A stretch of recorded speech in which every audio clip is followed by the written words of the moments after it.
Pedro Rodrigues Filho, known as Pedrinho Matador or Killer Petey, was a Brazilian serial killer and vigilante who confessed to killing at least 71 people, claiming over 100 victims between 1967 and 2003. From age 14, he targeted suspected criminals, drug dealers, rapists, and murderers, along with personal enemies, including his own father, in a brutal quest for vengeance. His crimes, often involving stabbings, shootings, and even cannibalism, made him Brazil's most infamous killer. In this documentary, we probe his chilling psyche through psychology and psychoanalysis to uncover what drove him to become the Brazilian Dexter. Why focus on Pedro Rodrigues Filho? His story isn't just a catalog of bloodshed. It's a twisted psychological saga that blurs the line between monster and avenger.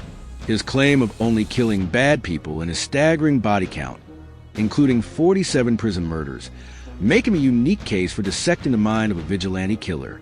Picture this: a 14-year-old boy, shotgun in hand, stormed City Hall in Santa Rita do Sapucaí, blasting the deputy mayor for firing his father. Years later, at a gang leader's wedding, he massacres 7 guests, wounds 16, avenging his girlfriend's murder. He stabs his own father 22 times in prison, rips out his heart, and chews it. These aren't just killings, they're raw, unfiltered explosions of rage, steeped in a warped sense of justice, making Pedro a haunting study in vengeance and psychopathy. Let's start at the beginning. Santa Rita do Sapucaí, Brazil, June 17, 1954. Pedro Rodrigues Filho came into the world with a damaged skull, the result of his father's brutal kicks to his pregnant mother's belly. Growing up on a rural farm, Pedro wasn't just a witness to violence. He was its target. His father, a school security guard, beat him relentlessly, leaving scars deeper than skin. Neighbors called him odd, a quiet kid who kept himself, with no friends to soften the blows. He never finished school, drifting into a life of odd jobs and petty crime. Psychologically, this screams complex trauma, repeated abuse that can shatter a child's sense of safety and self. His skull injury likely caused neurological deficits, potentially impairing impulse control or emotional regulation, a common thread in serial killers. By 13, Pedro felt the urge to kill, nearly pushing his cousin into a sugarcane press during a fight, only to pull back at the last second. This wasn't just anger. It was a spark of antisocial personality disorder, where empathy fades and violence feels like a solution. Pedro wasn't your typical serial killer. At 14, he grabbed his grandfather's shotgun and killed 2 men, the deputy mayor of Alfenas, who fired his father over false theft accusations, and a security guard he believed was the real thief. This wasn't random. It was personal, a twisted code of justice forming in his mind. By his teens, he fled to Mogi das Cruzes, Sao Paulo, diving into a world of crime. He met Maria Aparecida Olympia Botinha, a widow of a drug lord, and took over her late husband's role, robbing drug dens and killing traffickers. When a gang murdered his pregnant girlfriend, Maria, Pedro snapped. At the gang leader's wedding, he and friends opened fire, killing 7, wounding 16. Blood soaked the dance floor, screams piercing the night. This massacre wasn't just revenge. It was a grandiose delusion. Pedro casting himself as judge and executioner. His choice of victims, criminals, mostly men, suggests displacement, channeling rage from his abusive father onto those he deemed worthy of death. Let's crawl inside Pedro's mind during a kill. It's 1973, and he's in a prison cell, face-to-face with his father, jailed for hacking Pedro's mother to death with a machete. Pedro stabs him 22 times, each thrust fueled by years of pain. Then, in a chilling act, he cuts out his father's heart, bites into it, and spits it out. This wasn't just murder. It was symbolic retribution, a psychoanalytic purge of his father's betrayal. Pedro's methods varied: shotguns, knives, machetes, even bludgeoning. He tortured some victims, like drug dealers, to extract information, showing sadistic tendencies, pleasure from others' pain. His tattoo, Mato por Prazer, seems to contradict his vigilante narrative, hinting at psychopathic thrill-seeking. Yet, he insisted he never killed innocents, only bad people like rapists or traitors. This selective morality points to narcissistic personality disorder, where he saw himself as a moral arbiter above society's laws. Prison didn't stop Pedro, it unleashed him.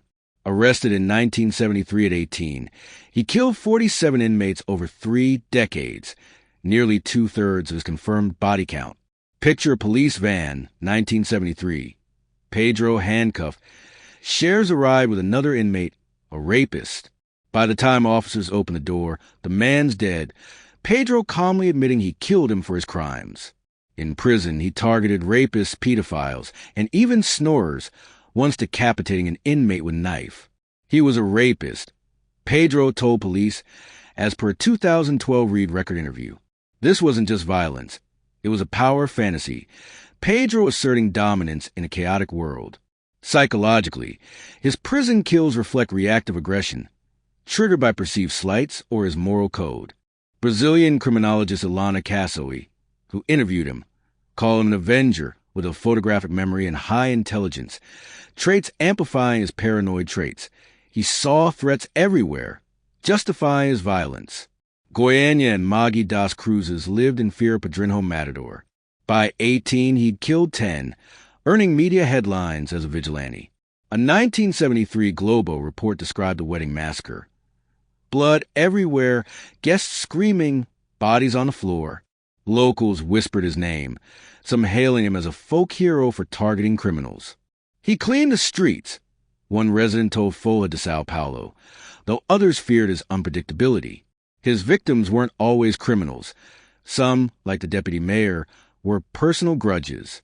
This challenges his hero myth, suggesting rationalization to mask his urge to kill.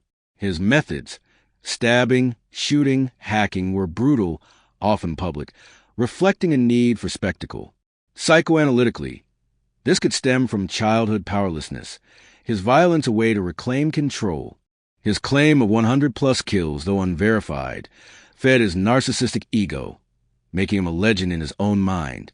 A 2015 psychiatric evaluation labeled Pedro the perfect psychopath, citing paranoid and antisocial traits. He told doctors, "I'm not from your world," showing a detached worldview. He felt no remorse, describing kills as unloading himself, per a 2012 Reed record interview. This aligns with alexithymia, an inability to process emotions, channeling feelings into violence. His claim of a mission to kill criminals suggests delusional thinking, possibly tied to schizotypal traits. His abusive childhood and skull injury likely worsened these, impairing his prefrontal cortex, which governs impulse control. Psychoanalytically, his father's abuse and mother's murder created a split psyche, part avenger, part monster. His focus on male criminals, especially rapists, may reflect projection, targeting men who mirrored his father's violence. His one-time cannibalism, biting his father's heart, suggests a regressive act, symbolically consuming his pain. Pedro's reign ended May 24, 1973, when police arrested him in Maggie das Cruzes after a string of murders. His 126-year sentence ballooned to 400 years as he killed 47 inmates. Yet, Brazil's 30-year cap meant he walked free in 2007 after 34 years. He worked as a night watchman, then a YouTuber running Pedrinho Matador, with 250,000 followers by 2018, warning against crime. But in 2011, he was rearrested for inciting a riot, serving 7 more years until 2018. His YouTube videos, per a 2021 podcast, showed a charismatic man, but his claim of reform felt hollow to some. On March 5, 2023, in Maggie das Cruzes, 2 men gunned him down outside a relative's home, as reported by Le Monde. No suspects were caught, leaving his death a grim mystery. Pedro's end, gunned down at 68, mirrors his life's violence. Was he a vigilante or a psychopath? His "I kill for pleasure" tattoo clashes with his Avenger narrative, suggesting existential nihilism. He killed to feel alive, not just for justice. Sartre's existential freedom fits here. Pedro chose his path, embracing murder as purpose. Yet, society's failure to address his early trauma or prison killings raises candid questions of collective responsibility. Did Brazil's corrupt system enable him? His death denies closure, leaving victims' families and society grappling with his legacy. Pedro's story warns us. Unchecked trauma and a broken system can birth monsters, and even heroes can leave scars too deep to heal.